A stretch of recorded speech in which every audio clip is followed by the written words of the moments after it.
क्योंकि ज्ञान के अनुसार हम अपनी भी जानकारी को बढ़ाने का प्रयास करते आ रहे हैं।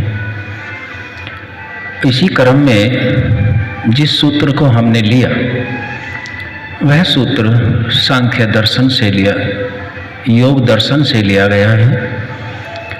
योग दर्शन में अध्याय 2 क्रम संख्या 29, और यदि क्रमवार देखें पहले से दूसरे तक तो सूत्र संख्या 80 है। सूत्र है यम, नियम, आसन, प्राणायाम, प्रत्याहार, धारणा, ध्यान, समाधि, अष्टांगानी। ये 8 अंग योग के बताए। योग सिद्ध समाधि पर होता है। आप सभी समझ गए हैं। अब यम से लेकर के, कहाँ से लेकर के? यम से लेकर के और प्रत्याहार तक कितने हो गए? 5। ये 5 अंगों को ऋषि ने बहिरंग के अंतर्गत रखा है और आगे के 3 को अंतरंग के विषय में रखा है। बहिरंग का अर्थ है जैसे किसान अपने खेत की तैयारी अच्छे तरीके से करता है तो वह बहिरंग के अंतर्गत आता है, और जब उसमें फसल अच्छी तैयारी के बाद बुवाई करता है तो उसके उन्नत होने की संभावना अधिक रहती है।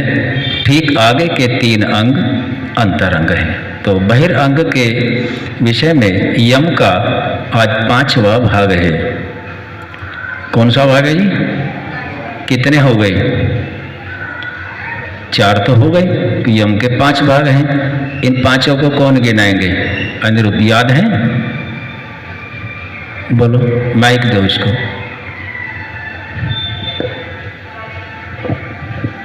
अहिंसा, अहिंसा, सत्य, जोर से बोलो, सत्य, हाँ, और अस्तेय, अस्तेय, ब्रह्मचर्य, ब्रह्मचर्य और अपरिग्रह। अपरिग्रह। और कोई बताएं? ठीक है, बस वो प्रधान जी बता रहे हैं। एक ही बार में गिनवा दे, जो अटके ना, बिना अटके।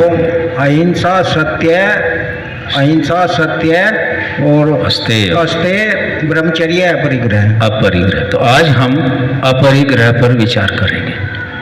अपरिग्रह को लिया गया है, धन सभी के पास होना चाहिए। धन के बगैर उन्नति, भौतिक उन्नति संभव नहीं है। लेकिन धन की बताई अपरिग्रह, आवश्यकता से अधिक धन को जमा करना अपरिग्रह के अंतर्गत आता है। अपरिग्रह से हानियां गिनवाएंगे। क्या क्या हानियां होती हैं अपरिग्रह की? अशोक प्रधान जी। वो ज़्यादा धन से तो जी आदमी में जो है ज़्यादा खर्चा करने की, गलत खर्चा करने की आदत पड़ेगी ज़्यादा धन से।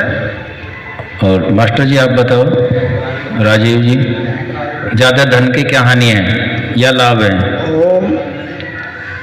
अधिक धन होने से अहंकार की भावना भी उत्पन्न होती है अधिकतर में, और बिहारी जी ने बताया वो भी ठीक है। आवश्यकता से अधिक धन होने से, आवश्यक तो सबको चाहिए, आवश्यक नहीं होगा तो उन्नति कैसे करेंगे? अपनी क्षमता के अनुसार जिसका जैसा कार्य है उसको वैसा ही, किसी का लाख में चलता है, किसी का करोड़ों का भी हो सकता है, कोई अरबों का भी हो सकता है, लेकिन उससे भी अधिक अपरिग्रह, और वो न तो उस व्यक्ति के स्वयं के कार्य आ रहा, न समाज के कार्य में लग रहा, और न राष्ट्र की उन्नति में लग रहा, दबा पड़ा है, उसको एकत्र करके कुंडली मारे बैठा है, उसका नाम अपरिग्रह है। वह नहीं होना चाहिए। अभी एक आचार्य जी उदाहरण दे रहे थे अपरिग्रह के विषय में। एक अध्यापक थे। अध्यापक जब आचार्य जी सामने गए, गुरुजी क्या हाल है? गुरुजी ने कहा, भाई आचार्य जी दुखी हूँ। अजी क्यों दुखी हो? आप तो अध्यापक से निवृत्त हुए हैं, कई साल की सर्विस करी है। नुगो जी मैं साइकिल से नौकरी करी है, रेल बस में किराया नहीं दिया, साइकिल से यात्रा करी, आज बच्चे उसका दुरुपयोग कर रहे हैं। तो ये भी एक दृष्टि से अपरिग्रह ही है, अपने द्वारा किए गए धन का समुचित उपयोग न करना। या तो उपयोग करें, दान करें, 3-4 गति धन की हैं, भोग करे, और भोग नहीं करता तो फिर भोग के बाद नाश ही निश्चित है। तो हमें धन का उपार्जन आवश्यकता अनुसार अवश्य ही करना चाहिए। ये नहीं है कि मेरे पास 1 लाख है और दूसरे के पास 1 करोड़ है तो वह अपरिग्रह है, नहीं, उसका कार्य 1 करोड़ का ही होगा तो उसके लिए वही आवश्यक है। लेकिन व्यक्ति समाज का शोषण करके, दूसरे के हक को दबा के बलात्पूर्वक आज खूब देखा जाता है। जहाँ तहाँ से धन जैसे भी हो सर्वोपरि मान के उसको दबा के उससे प्रयोजन सिद्ध करने का प्रयास किया जाता है।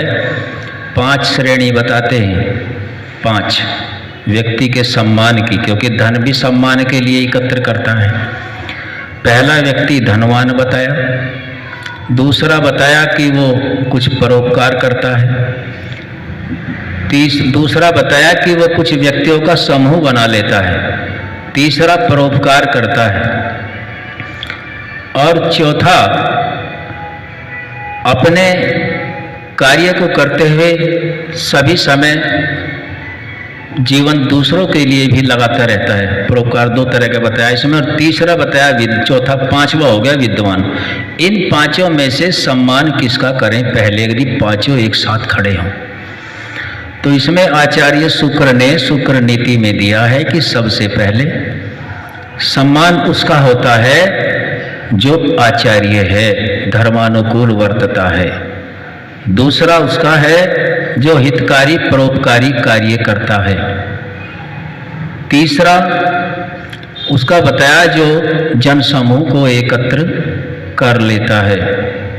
चौथा कोई और था। तो 5वें नंबर पे धनवान का नंबर आया। अगर 5 एक साथ खड़े हों तो धन आवश्यक है, लेकिन वहाँ जिस मार्ग को आत्मा का प्रयोजन सिद्ध करना है उस मार्ग में सीमित आवश्यकता अनुसार धन ही योग्य है, आवश्यकता से अधिक योग्य नहीं लिखा गया। तो आज ये सूक्ष्मता से थोड़ा सा विषय रखा, आगे इसी विषय को फिर विस्तार से रखेंगे। आज यहीं तक। ओम।